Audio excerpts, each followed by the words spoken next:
우리 한국말 중에 부침성이다라는 말이 있습니다. 사교성이다라고도 말을 해도 많이 의미가 틀리지는 않습니다. 부침성이라는 말을 사전에서 찾아보니까 까다롭게 굴지 않고 남과 쉽게 사귀는 성질이다라고. 그로 부침성이 좋다 하면은 괜히 가시처럼 콕콕 찌르지 말고 남들과 쉽게 친해지고 금방 서로 통하게 되는 이건 부침성. 사교성이라는 말을 한글에서 찾아보니까 남과 사귀기를 좋아하거나 남과 쉽게 사귀는 성질. 똑같은 일본의 단어는 샤코세라고 하는 거죠. 사교성. 샤코세가 이라고 얘기하나 이거죠. 아루라고 하려나 이거죠. 여러분에게 묻습니다. 여러분은 부침성이 좋은 편이십니까? 그렇지 않은 편이십니까? 우리 석환 집사님 같은 경우는 부침성이 제가 볼 때는 100으로 친다면 한 90쯤은 좋게 되지 않을까. 뭐 처음 보는 사람하고도 이렇게 금방 친해지고 이렇게 하는데 반대로 성지 집사님 같은 경우는 부침성으로 한다면 한 30쯤 될까. 이게 뭐 부침성이 많은 게 좋은 거고 없는 게 나쁜 거는 절대 아닙니다. 그죠? 금방 쉽게 친해지지만 또 금방 쉽게 질리는 사람이 있는가 하면은 나까나까 친해지기 어려운데 한번 친해지고 나면은 평생 친구가 되는 사람이 있으니까 뭐가 좋다는 것은 전혀 뭐 의미가 없는 밤.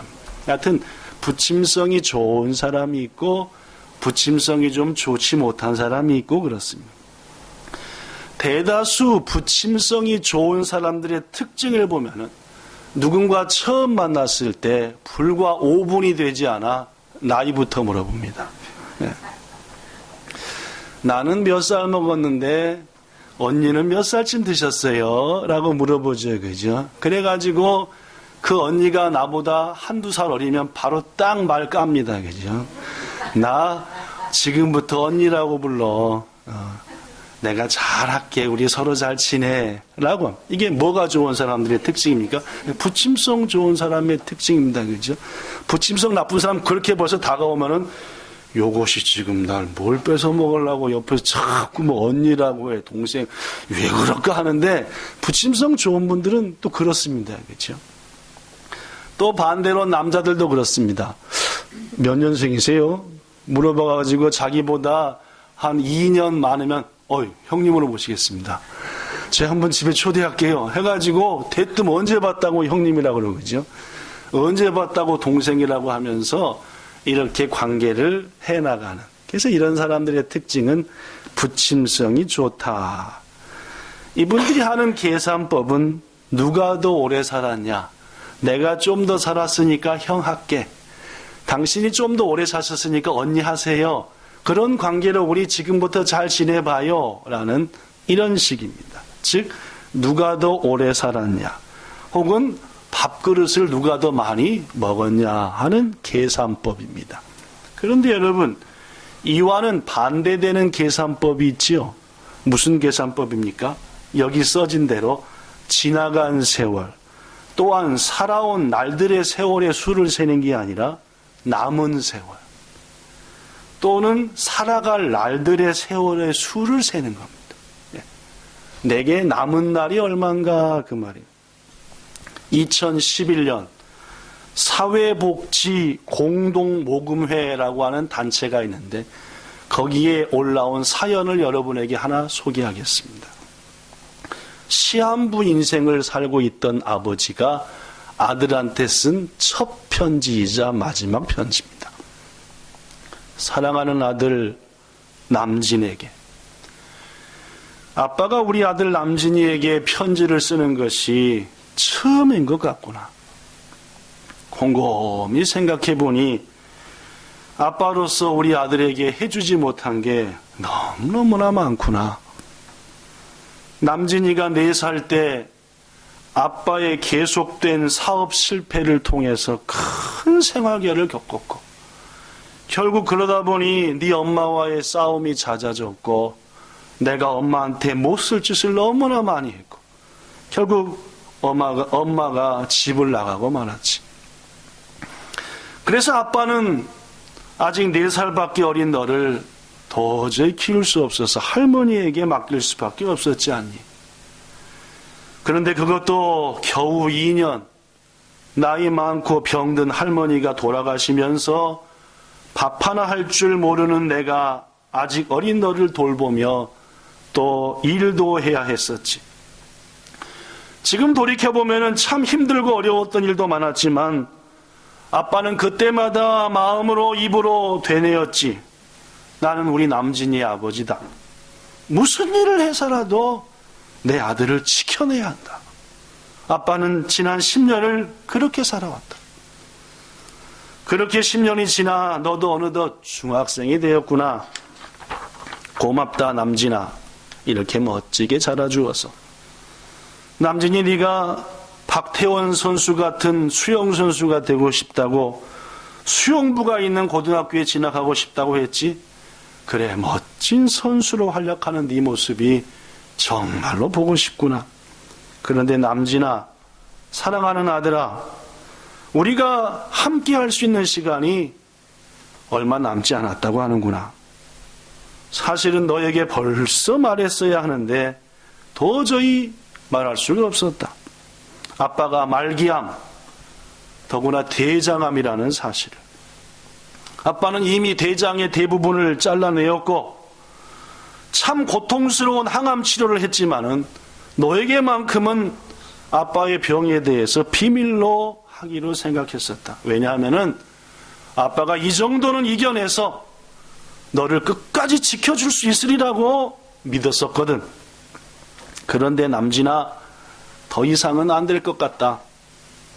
엊그저께 검사를 했는데 암이 폐로 전이가 되었고 이제는 간에까지 전이가 되어서 아빠가 더 이상 살 수 없다고 한다. 그래서 아빠는 너와 나란히 누워 잠드는 밤마다 잠든 너의 손을 붙들고 간절히 기도한다. 하루만 더, 조금만 더 내 아들 곁에서 아버지로 살아갈 수 있게 해주세요. 라고. 남진아, 그래도 만약 아빠가 네 곁을 떠난다고 하면은 절대로 잊어서는 안 되는 한 가지가 있다. 아빠가 언제 어디서든 너를 지켜보고 있다는 사실을. 아들아, 남진아, 사랑한다. 라는 이런 편지였습니다. 어떻습니까? 이 5년 전에 한 아버지가 남겨진 아들의 인생을 누군가 도와주기를 바라는 마음으로 난 이렇게 떠나니까 우리 아들을 좀 돌보아 주세요라는 마음으로 아까 제가 뭐랬더라, 사회복지공동모금회라고 하는 단체에다가 자기의 사연을 기고한 글인데 뭐 그 내용의 글이 그 후로는 나와 있지 않아서 저는 이 아버지가 어떻게 됐는지 또 남진이가 어떻게 됐는지는 잘 모르겠습니다. 그러나 여러분, 분명 이 아버지는 살아온 날들의 수를 세면서 사는 게 아니라 뭔 수를 세면서 살까요? 남은 날들의 수를 살겠죠. 내가 우리 아들과 몇 날이나 더 살 수 있을까? 아버지 역할을 몇 날이나 더 할까? 하면서 남은 날들을 세면서 살지 않겠습니까, 여러분? 그렇습니다. 우리 주위에는 말입니다. 이처럼 병 혹은 잘못한 일을 해서 법정에서 사형 선고 등을 받아서 시한부 인생을 사는 분들이 계십니다. 의사가 그러지요. 길어야 6개월 사실 것 같습니다. 바로 그분은 그날부터 뭡니까? 시한부 인생입니다. 하루하루 새겠죠? 우리 아들과 사랑하는 아내와 남편과 보낼 날이 나한테 얼마밖에 없구나? 6개월밖에 안 남았구나. 하루 지어갈 겁니다. 오늘 무거운 말씀으로 시작했는데 설교 내용도 사실 좀 무겁습니다. 더구나 오늘 예배드리기 조금 전에 우리 교회 성도로부터 한 통의 메일을 받았는데 그 내용인즉슨 부모님 중에 한 분이 검사를 받았는데 폐암 말기시라. 그래서 너무너무 큰 충격에 어찌할 바 모르겠다. 담배도 안 태우시고 평소 건강관리도 하셨는데 저도 아는 아버지시니까 말입니다. 깜짝 놀랐고 하필 오늘 설교 준비한 게 다 그런 얘기인데 오늘 말. 그래서 무거운 마음으로 말씀을 잘합니다. 여러분들도 조금은 무거워지셔도 되겠습니다. 왜냐하면 그런 설교를 할 테니까 말이에요. 오늘은 예수님의 오심을 기다리는 대림절이라고 하는 절기 중에 마지막 주일입니다. 대림절, 대자는 맞지 않은, 맞지, 기다린다라는 뜻이고, 림자는 임하신다. 예수님이 오심을 기다리는 절기다라는 절기입니다. 즉 대림절이라고 하는 절기는 예수님 오심을 생각하면서 그 의미를 되새기는 절기입니다. 그런데 여러분, 한번 생각해 봐야 되는 게 예수님 이미 2000년 전에 오셨다는 겁니다. 그죠? 오셨습니다. 그래서 당시 사람들이 맞이한 첫 성탄절과 오늘날 우리들이 맞이하는 성탄절은 분명히 차이가 있습니다. 당시 사람들은 구약 성경에 예언되었던 메시아를 기다리다가, 즉 진짜 대림절입니다. 그죠? 오실 예수를 기다리다가 안나도 시므온도 동방 박사도 예수님을 맞이했어요. 기다리다 맞이한 거죠. 그죠? 처음 맞이한 겁니다. 그러나 우리는 이미 오래전에 오신 예수님을 그저 생각할 뿐입니다. 그들이 기다림은 안 오셨던 분을 기다리는 거고, 우리는 오셨던 분의 성탄절을 오셨었어 축하하는 거지 뭐 하면서 기다리는 거니까 조금은 의미가 실은 많이 다르죠. 그죠? 많이 다르죠. 그렇다면 여러분, 우리는 지금의 성탄절을 맞이하는 대림절을 단지 오래전에 오셨던 예수님을 축하하면서 오신 예수님 축하드려요 하면서 매년 반복하면 되는 것일까요? 2000년 전에 오셨던 예수님에 대해서 참 낮고 천한데 오셨으니까 그래 우리 위해 오신 거지 감사해야지 하면서 그저 옛 생각하면서 보내면 되겠냐 그 말입니다. 물론 그렇지 않습니다. 그래서 오늘 여러분들에게 대림절의 의미에 대해서 조금 얘기하고자 합니다. 사랑하는 여러분, 당시 사람들은 성경의 예언을 따라 이 땅에 오실 예수님을 기다렸습니다. 그러다가 예수님 만났지요. 대림절, 왜 와자와자 이미 오신 예수님을 다시 맞이하라고 대림절이 있을까요? 그것은 우리도 예수님을 기다리라는 겁니다. 여러분과 저도 예수님 맞이할 준비를 하고 기다리라 라는 말입니다. 자, 그렇다면은 지금부터 잘 들으십시오. 우리들이 예수님을 어떻게 다시 만날 수 있을까요? 지금이야 영적으로 만나지만 얼굴 대 얼굴로 말입니다. 눈 대 눈으로 예수님 하고 만날 텐데 그날을 기다리는 게 대림절인데 우리들이 만나는 방법이 뭐겠냐? 두 가지입니다. 첫째는요, 신약 성경에 예언된 대로 예수님이 이 땅에 다시 오는 재림 때에 우리는 예수님을 얼굴 대 얼굴로 만날 수 있습니다. 분명하죠? 여러분, 재림의 주를 맞이하는 축복을 누리시기를 축원합니다. 근데 문제는 말입니다. 우리가 죽기 전에 예수님이 안 오시면은, 그죠? 다시 오실 예수를 못 만나는 거죠? 그로 또 한 가지 방법이 있습니다. 예수님을 만나려고 기다리는 대림절에 우리가 죽어 천국 가서 눈 대 눈으로 얼굴 대 얼굴로 예수 만나는 겁니다. 그것도 뭡니까? 예수 만나기를 기다리는 무슨 절입니까? 대림입니다. 물론입니다. 사랑하는 성도 여러분, 오늘날 대림절의 의미는 바로 그것입니다. 제 생애 중에 다시 오실 주님을 기다립니다. 만약 다시 오시지 않으신다고 한다면 제 인생이 끝나고 주님 앞에 가서 주님을 맞이할 그날을 기다립니다. 이게 대림절의 의미입니다. 오늘 본문엔 시편 90편입니다. 혹시 누가 썼는지 아십니까? 살짝 눈을 내려보고 시편 90편 제목 부분을 볼래요? 누가 썼습니까? 눈을 내리하고 시편 90편 제목 부분을 보려니까 누가 썼는지. 누가 썼습니까? 네, 모세가 썼어. 네. 시편에 모세의 시도 있습니다. 그죠? 네, 다윗의 시가 상당히 많은데 모세도 기도했습니다. 언제 썼는지 아십니까? 가나안 땅에 거의 다 와서 저 가나안 땅을 바라보면서 썼습니다. 그의 나이 120살 때 썼습니다. 시편 90편입니다. 자신의 인생을 쭉 돌아보면서 먼저 모세는 하나님이 어떤 분인지를 고백합니다. 하나님은 바로 이런 분이셨습니다. 뭐라고 할까요? 본문 2절. 이렇게 고백했습니다. 2절 볼까요? 시작.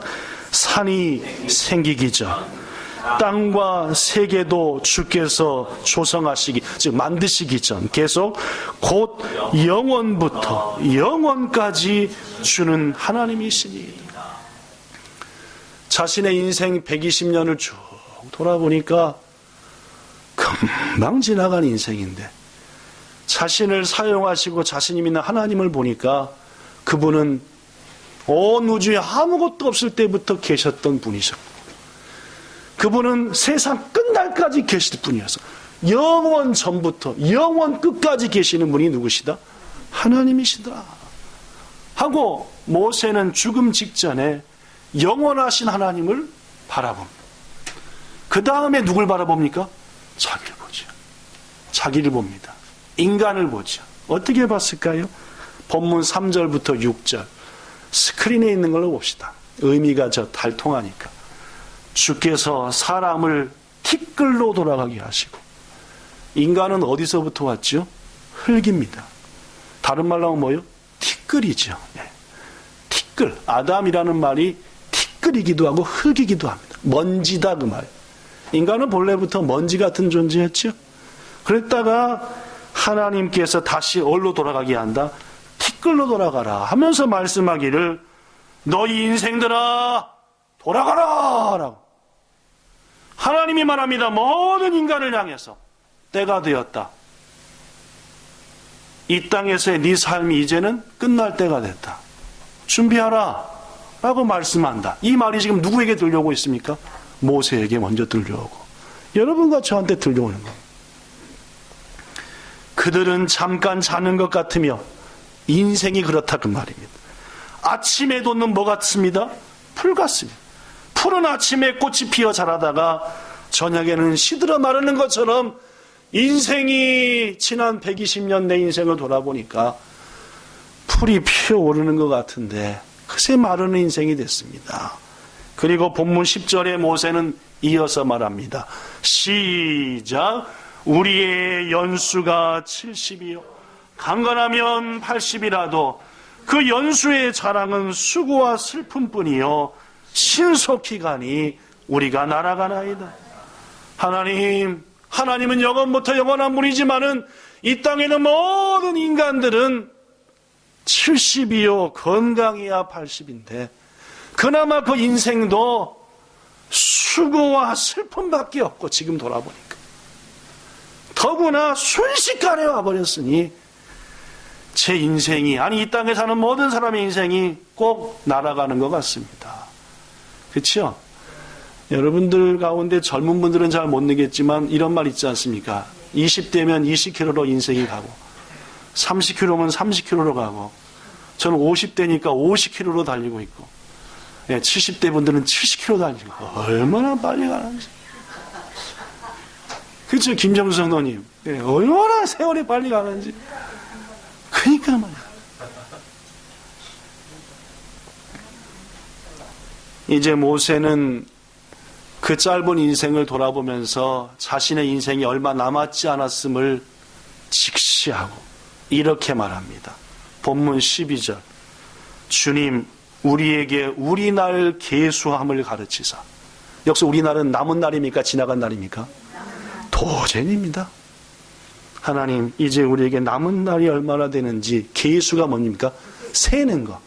저에게 자신의 인생이 며칠 남았는지 셀 수 있는 자가 되게 하시고 그 세면서 뭘 얻게 하소서? 지혜를. 무슨 지혜입니까? 남은 날 동안 어떻게 살아야 할 지혜를 얻게 하소서. 이제까지 살았던 120년도 너무너무 중요하지만 더 중요한 것은 내가 살아갈 날을 세면서 그 하루하루를 더 의미 있고 더 복되고 더 귀하게 살게 하소서라고 모세는 기도합니다. 이 기도가 여러분과 저의 마음에 느껴지십니까? 저는 막 차곡차곡 느껴집니다. 주님, 제 인생의 남은 날을 세워보면서 주님 주시는 지혜를 가지고 내 남은 인생을 막 살지 말고 의미 있고 복되고 정말 뜻깊게 살 수 있게 해 주시옵소서. 왜 모세가 이런 기도한지 압니까? 이 기도로부터 저도 40년 전 하나님의 명령을 따라 모세는 이스라엘 백성을 야또 애굽에서 끄집어냈습니다. 홍해를 건너고 광야로 들어왔습니다. 여기까지 불과 며칠 안 됐지만 수많은 기적과 은혜가 있었기에 백성들 하나 다치지 않고 무사히 왔어요. 백성들이 매일매일 불평을 합니다. 물 주세요, 물 주세요. 왜 데리고 나왔어요? 고기 주세요, 고기 주세요. 왜 데리고 나왔어요? 에이씨, 애굽이 시대가 더 좋았는데 왜 나간 거야? 하니까 모세가 파니가 됐어. 그래서 모세가 하나님의 뜻을 어기고 반석을 향하여 명하여 물을 내서 먹이라 했는데 어떻게 했습니까? 내가 물을 내야! 악독한 놈들아, 이놈들아. 그동안 하나님이 베푼 은혜가 얼만데 불평 막 소리 지르고 에이 빵 물이 나왔어요, 안 나왔어요? 그러나 하나님이 나타나셨습니다.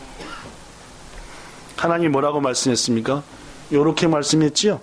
민수기 20장 12절입니다. 모세야, 네가 나를 믿지 아니하고 이스라엘 목전에서 내 거룩함을 나타내지 않았구나. 이스라엘 백성을 인도하는 것은 진짜로 얘기하면 모세입니까? 하나님입니까? 하나님인 거 아시죠? 모세는 그저 지도자로 쓰임받은 것이지 하나님이 하는 겁니다. 모세가 지금 누굴 안 믿었다고요? 그렇죠. 자기가 하는 줄 알았죠. 모세는 자기가 하는 줄 알았습니다. 에이, 이놈은 선교회장 다시는 못하겠어. 누가 하는지 안 거예요? 쥐가 하는 줄 알죠. 그렇죠. 이놈은 목사 더 이상 못하겠어. 아이씨, 누가 하는 줄 알아요? 그건 벼락 맞을 일입니다. 모세가 그러다 벼락 맞았잖아. 그렇죠? 그래서 하나님 뭐라고 말씀했습니까? 네가 할 일은 가나안 땅 입구까지만 가는 일이고 나머지는 딴 사람 하니까 그렇게 할라. 뭡니까? 너는 무슨 인생이다 이제? 오늘 제가 많이 한 얘기인데 시한부 인생이다 그 말이에요. 그죠? 시한부 인생이란 말이죠. 물론입니다. 네 인생은 가나안 땅 도착하기 직전에 끝난다 그 말이에요. 그것을 모세는 마음 깊이 새겼습니다. 그리고 드디어 어디 도착했습니까? 시편 몇 편을 쓸 때? 드디어 가나안 입구에 도착했죠. 여러분, 모세는 가나안 땅 입구에 도착할 때가 자신이 죽을 때임을 알았습니다. 남들이 가나안 땅에서의 새로운 삶을 꿈꿀 무렵에 그는 자기 인생이 끝난다는 걸 알았죠. 왜 시한부 인생이 무서운지 압니까? 남들은 내년 5월 꽃놀이를 기대하고 내년 8월 휴가를 기대하고 하지만은 시한부 인생을 가진 사람들은 내년 5월이 안 보이는 거예요. 내가 가장 사랑하는 사람들과 함께 보낼 내년 5월이 없는 거예요. 그치요? 그게 슬픔입니다. 그치요? 모세가 지난 40년간 어떻게 왔습니까? 그 백성들을 어떻게든지 인도해서 가나안 땅까지 들어보내야 된다는 일념으로 왔죠. 그러나 점점 가나안 땅이 가까울수록 모세의 마음은 뭘로 가득 찹니까? 새는 거죠. 내 날이 얼마 안 남았구나. 내 날이 얼마 안 남았구나. 하루가 지날수록 모세의 하루는 줄어들었습니다. 가나안 땅이 가까울수록 그의 날은 점점 줄어들었지요. 고로 모세는 그 줄어가는 하루하루가 너무너무 소중했을 겁니다. 그런데 여러분, 모세만 가나안을 향해 가는 게 아닙니다. 그죠? 모세만 정해진 자를 향해 가는 게 아니다 그 말입니다. 여러분도 저도 우리의 정해진 날이 언젠지는 모르지만 똑같은 시한부 인생 살아가는 사람인 것은 확실하다는 말이에요. 안 죽을 자신 있습니까 여러분? 네. 여기 계신 여러분 중에서 죽지 않을 자신 있냐 그 말입니다. 날짜만 모르지 내년일 수도 있고 올해 13일밖에 안 남았는데 올해일 수도 있다는 말입니다. 사랑하는 여러분, 모세의 날들만 하루하루 줄어드는 게 아니라 여러분과 저 또한 인생에서 살아갈 날들이 하루하루 쑥쑥 줄어들고 있음을 잊어서는 안 됩니다. 그런데 여러분, 이렇게 하루씩 줄어드는 것이 괴로운 것일까요? 우리가 살아갈 날이 하루하루 없어지는 것이 그저 슬픈 날만 될까요? 저는 공군에서 군대 생활을 32개월 했습니다. 입대하자마자 4월 1일 날 입대했는데 만우절 날입니다. 그죠? 나 입대한다 하니까 거짓말 하지 말라고 진짜 입대했습니다. 그래가지고 입대하면은 6주간 기본 군사훈련이라는 걸 받습니다. 총 쏘고 막 뛰어댕기게 하고 막 그 6주간 청년 박성철을 군인 박성철로 바꾸는 그게 6주간입니다. 그죠, 석환님? 그죠, 6주. 군대 갔다 열심히 나라 지켰습니다. 첫날부터 마음에 떠오르는 게 5월 며칠 날 6주가 끝난다. 며칠 남았냐고 지어가는 겁니다. 근데 웬걸 잠을 자다 보니까 내부만 침상에도 23일째다. 죽어 같으다. 그러나 좀만 버티자. 화장실을 가도 써졌습니다. 42일째다. 이야 조금만 도저히 못 견디겠다. 그러나 좀 더 버티자. 이런 글들이 막 육군은 어떻게 하는지 모르겠는데 저희 공군은 꼭 그런 걸 써놔요. 막 지웠는데도 또 다 보여. 그러면 또 거기다 또 나도 덧붙여서 써. 나는 43일 남았다. 그리고 하나하나 지워가죠. 여러분 6주 기본 군사훈련 중에서 나머지 한 주간 마지막 주 오니까 가슴이 벌렁거립니다. 뭐요? 휴가 갈 그 기쁨과 기본 군사훈련이 끝난다는 그 놀라움 때문에 막 가슴이 벅차고, 누구나 여러분 이 기본 군사훈련의 벅참은 아무것도 아닙니다.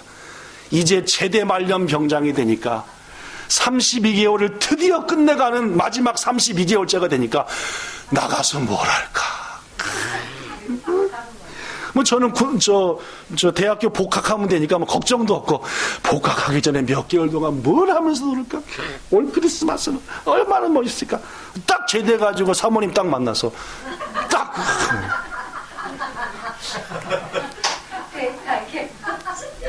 제대했으니까 이틀이니까요. 실은 휴가 나올 때 몇 번 반오긴 했지만 하도 오늘 무거우니까 좀 가볍게 잠깐 웃기도 해야 되니까. 여러분, 내 날이 줄어드는 게 무조건 나쁘기만 하냐? 그 말을 말씀드리고 싶습니다. 저희 어머니도 여러분도 아시다시피 5년 전에 뇌종양 수술을 몇 번이나 했습니다. 어머니가 뇌종양이란 말이 딱 들려오니까 지금 우리 영산 씨가 느끼는 것처럼 뭐 가슴이 미어지고, 무엇보다도 헤어질 준비를 해야 된다. 마음에 딱 제 마음이 온 것이, 이제 평생 나와 있던 엄마와 헤어져야 되는구나. 그 마음 준비를 해야 되는구나 라고 생각했죠. 이루 말할 수 없었어요. 그때 저거라고 하는 것은 물론 본인 역시도 맨 처음엔 그랬겠죠. 그죠? 왜 죽음이라는 게 무서운지 압니까? 죽는 건 안 무서워요. 그런데요, 나와 사랑하는 사람들, 나와 함께 했던 귀한 사람들을 두고 가야 된다는 거.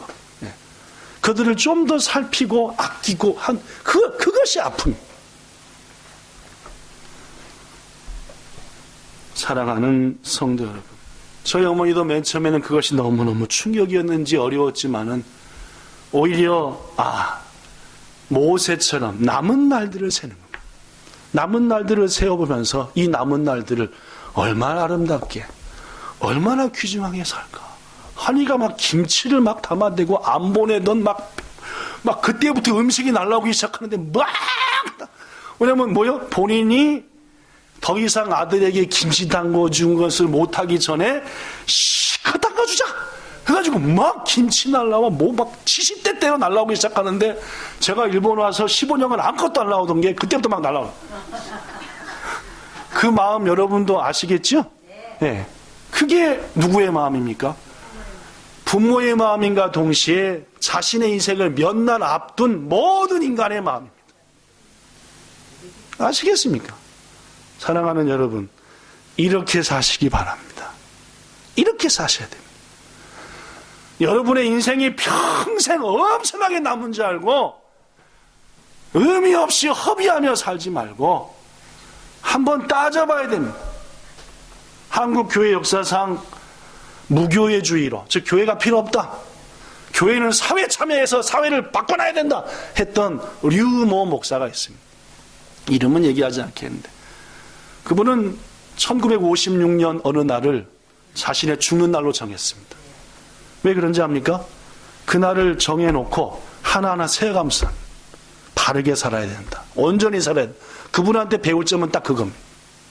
자신이 이쯤 하면 죽겠지 해서 66세가 되는 해를 딱 정해가지고 그날을 딱 정해서 그날이 올 때까지 몇 년 전부터 지어. 그래서 하루하루를 뜻깊게 살아야 된다. 이제 내 날이 얼마밖에 남지 않았냐. 그런데 결국 그로부터 30년을 더 살아갔고 그분한테는 우리가 웃을 일이 아니라 뭔 인생이겠습니까? 그분한테는 물론입니다. 정확히 말씀하셨습니다. 보너스 인생이죠. 보너스 인생 더 살았다. 사랑하는 성도 여러분, 우리 그리스도인에게는 우리의 하루하루 날수가 줄어드는 것을 그저 슬퍼하지만은 않습니다. 왜냐하면은 그 맨 마지막 날은 우리에게 기쁨의 날이 될 것이기 때문입니다. 왜냐하면 그토록 기다리고 만나기 원했던 예수님을 만나는 날이 될 것이며, 먼저 가신 부모님을 만나는 날이 될 것이며, 먼저 간 믿음의 친구들을 만나는 날이 바로 그 날이 될 것이기 때문에 우리는 그 날을 기다리는 겁니다. 그러기 위해서 여러분의 아버지 어머니가 예수님 믿고 구원받을 수 있도록 목숨 걸고 기도하셔야 됩니다. 왜냐하면 그날이, 여러분과 제가 맞이하는 그날이 슬픈 날이 되지 않기 위해서 그렇습니다. 말씀을 이제 정리해 보겠습니다. 사랑하는 여러분, 우리의 인생은 하루하루 지어가면서 사는 인생이 되어야 됩니다. 남은 날들도 헤아려야 한다는 말입니다. 그러기 위해서 첫째, 예수님이 말합니다. 회개하라, 천국이 가까이 왔느니라. 그렇습니다. 천국은 우리한테 점점 가까이 오고 있습니다. 예수님은 점점 가까이 옵니다. 우리가 맞이할 예수님은 바로 가장 먼저 하실 일은 회개입니다. 오늘 기도하신 목창원 차님이 회개하셨던 것처럼 우리는 우리의 부족함을 내려놓고 씻음 받아야 주님 만날 수 있는 겁니다. 둘째, 바울은 말합니다. 로마서 13장에서 너희가 이 시기를 알거니와 자다가 깰 때가 되었구나.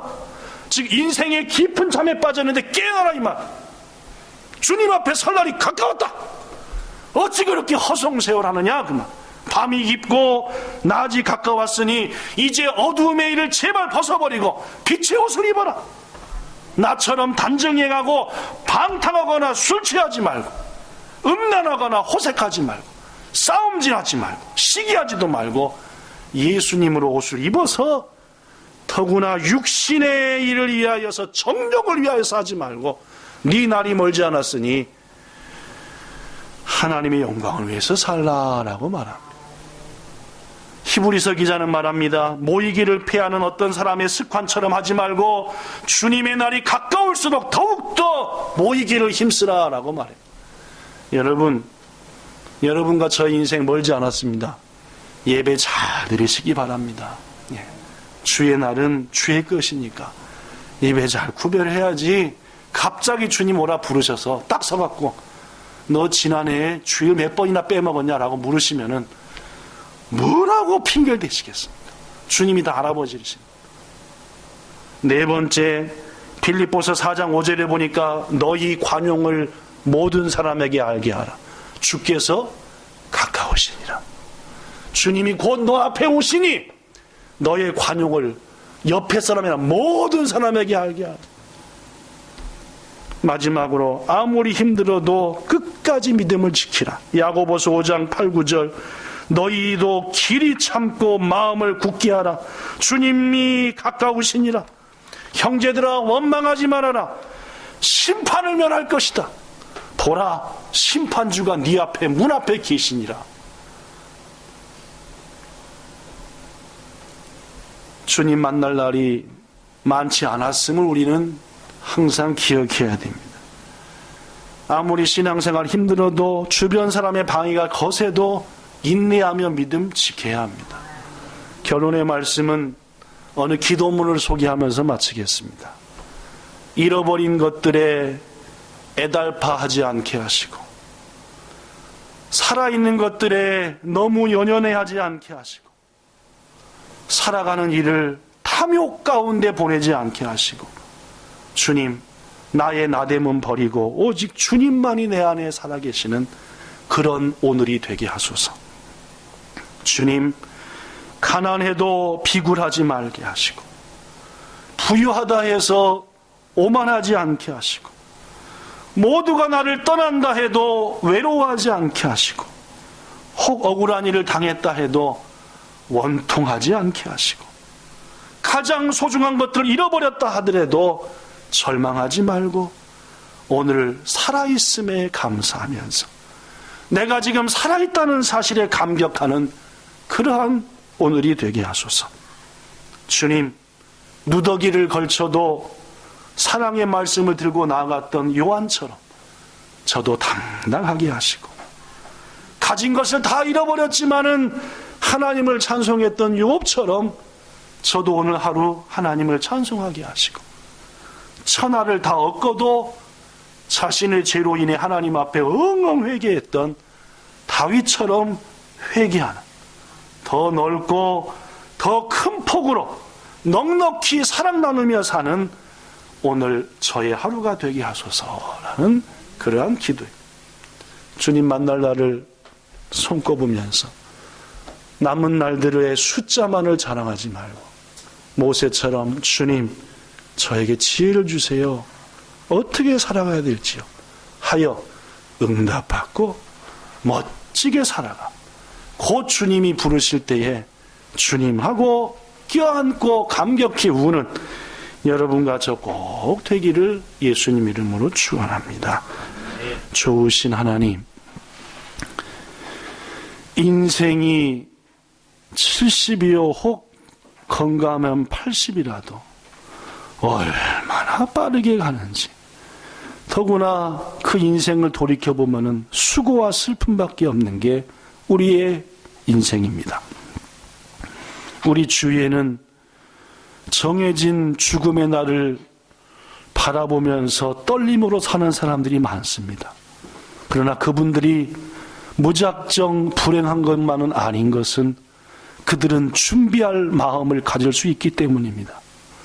만약 이번 달 마지막 갑자기 사고를 당해 우리가 주의 부르심을 당한다면은 우리가 살아왔던 모든 삶의 흔적이 고스란히 남아서 우리가 미처 정리도 못하고 가버릴 텐데 우리의 남은 가족들이, 우리의 남은 형제들이 내 자신이 남겨준 그 모든 흔적들을 보면서 얼마나 실망하고 안타까워하겠습니까?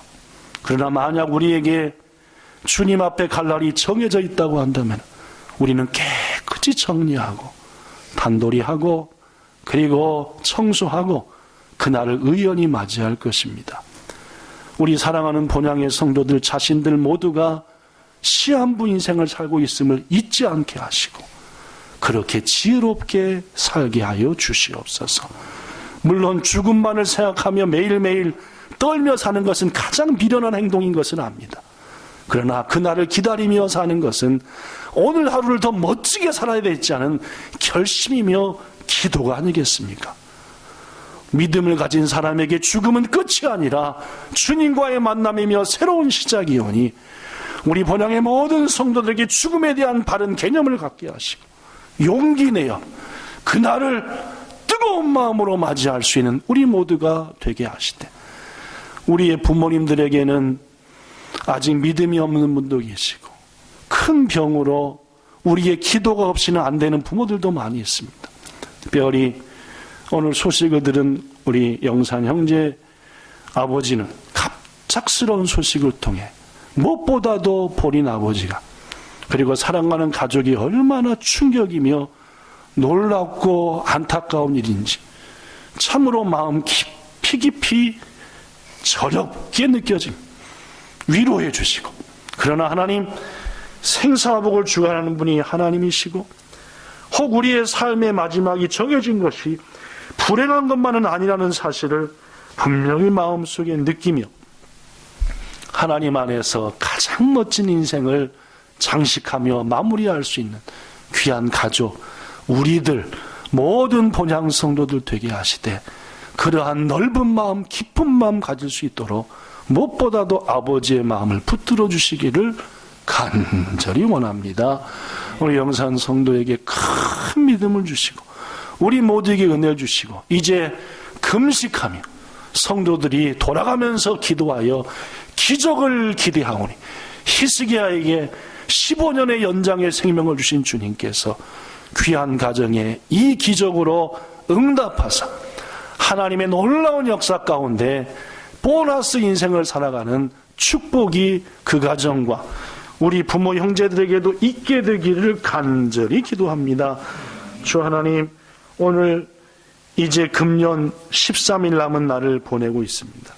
하루하루 새가면서 그저 아무 의미 없이 새해 맞지 말고 정말 멋지게 한 해를 보내고 새해를 맞는 우리 모든 본향 성도와 종 되게 하시기 원할 때에 예수님 이름으로 기도드리옵나이다. 아멘.